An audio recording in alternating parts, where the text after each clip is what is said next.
How come they have it so easy? That emotion, that thought, that feeling in the heart of jealousy is a major transgression against Allah and the tradition of the Prophet ﷺ.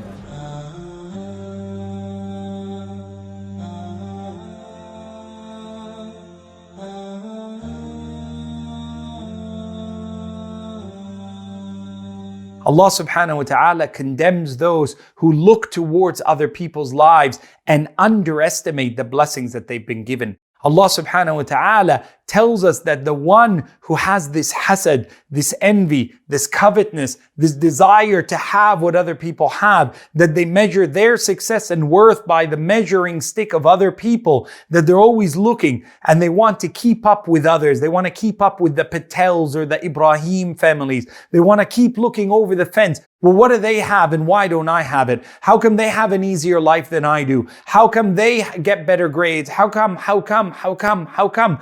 their parents seem to do this for them? And what you don't know is what you don't see. And Allah subhanahu wa ta'ala has caused for us to be like chameleons where we shift and hide things from each other. And you may look at a person thinking that they are in the most happy state of mind and comfort. And subhanallah, they can walk into any store, buy anything. They have fame and fortune and fashion and everything is at their disposal. And it seems like the world is in their hand. And then you wake up one morning and you find that that person found life so unbearable that they could not live another day and hurried their own death. May Allah protect you and I from this. Allahumma ameen.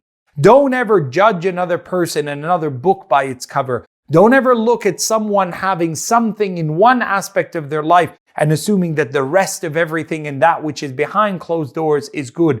Rather, focus on yourself. Appreciate what you have. Enjoy the contentment that Allah has given you. And what you're missing out on, know that there are other things that you're not appreciating. And when you look towards others with that envy, covetousness, jealousy, you're actually showing Allah subhanahu wa ta'ala you're not appreciative of what He's given you, which is a transgression against your belief in fate.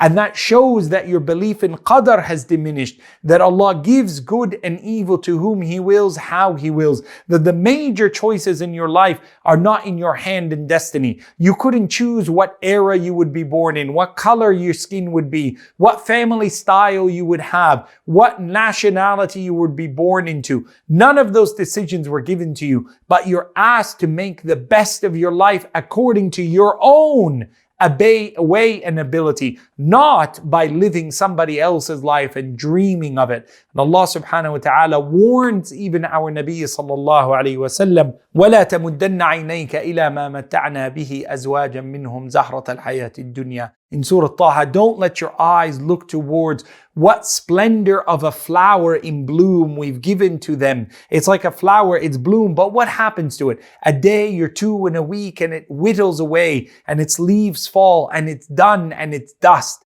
It was just blooming, fragrant for a few little moments. Nobody's life is ever happy, complete, and full of satisfaction all the time. And for you to assume that everybody has what you don't have and you want what they have, and you've shown contempt to Allah by not appreciating the blessing you have, be prepared that Allah may test you by removing the goodness from your life that you underestimated. May Allah protect you and I from this. Don't transgress against the boundaries of Allah by being a person who covets and is jealous of the achievements, successes, and possessions of others. May Allah protect us from this. Allahumma ameen.